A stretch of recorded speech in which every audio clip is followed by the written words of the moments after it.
पोलिसांकडूनच तरुणीचा विनयभंग, अपहरणाचा प्रयत्न, नागरिकांनी पोलिसांना चोपले. वसईतील 2 पोलीस निलंबित.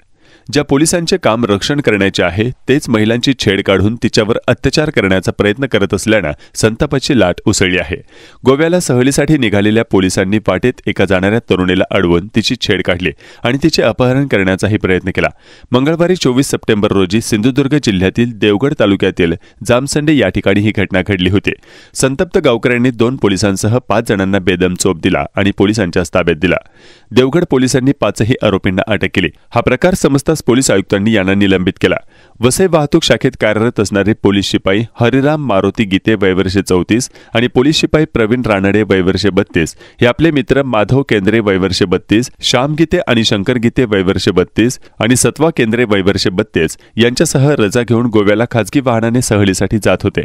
मंगळवारी 24 सप्टेंबर रोजी सिंधुदुर्ग जिल्ह्यातील देवगड तालुक्यात जामसंडे गावातील आनंदवाडी वळणावर एक 18 वर्षीय महाविद्यालयीन तरुणी घरी जात होती. ती एकटी असल्याचे पाहून या पोलिसांनी तिची छेड काढली. पोलीस शिपाई हरिराम गीते याने माझ्यासोबत येते का, तुला वसई फिरवतो असे सांगितले. वाहनातील अन्य पोलिसांनी या तरुणीची टिंगल टवाळी करून तिची छेड काढली. ती दुर्लक्ष करून जात असताना या पोलिसांनी तिचा हात ओढून तिला गाडीत टाकून पळवून नेण्याचा प्रयत्न केला. हा प्रकार समजताच आसपासचे ग्रामस्थ गोळा झाले. त्यांनी या पोलिसांना बेदम चोप दिला आणि देवगड पोलिसांच्याही ताब्यात दिला. देवगड पोलिसांनी त्यांच्या विरोधात भारतीय न्यायसंहितेचे कलम 74, 75, 2, 140(1), 62 आणि 140(3) व 62, 140(4), 62, 3, 5 या अन्वये गुन्हा दाखल केला आहे. 25 सप्टेंबर रोजी देवगड पोलीस ठाण्यात गुन्हा दाखल करून अटक करण्यात आली आहे. पोलीस शिपाई गीते आणि रानडे निलंबित झाले. ही बाब वसईत समजताच खळबळ उडाली आहे. ज्या पोलिसांचे काम रक्षण करण्याचे आहे तेच महिलांची छेड काढून तिच्यावर अत्याचार करण्याचा प्रयत्न करत असल्याने संतापाची लाट उसळली आहे. शुक्रवारी मीरा भाईंदर वसई विरार पोलीस आयुक्तालयाचे पोलीस उपायुक्त सुहास बावचे यांनी विनयभंग करणारे पोलीस शिपाई हरिराम गीते आणि प्रवीण रानडे या दोघांना सेवेतून निलंबित केला.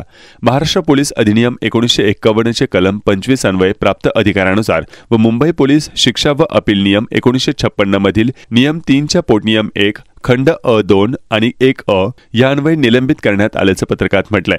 हरिराम गीते वय वर्ष 35, प्रवीण रानडे वय वर्ष 34, माधव केंद्रे, श्याम गीते वय वर्ष 35, शंकर गीते वय वर्ष 32 आणि सत्वा केंद्रे वय वर्ष 32 या 5 जणांना अटक करण्यात आली. या आरोपींपैकी 2 वसई वाहतूक शाखेतील पोलीस आहेत, तर 1 जण केंद्रीय औद्योगिक सुरक्षा बल म्हणजे CISF आणि 1 जण राज्य राखीव पोलीस दलातील SRPF दलात कार्यरत आहे.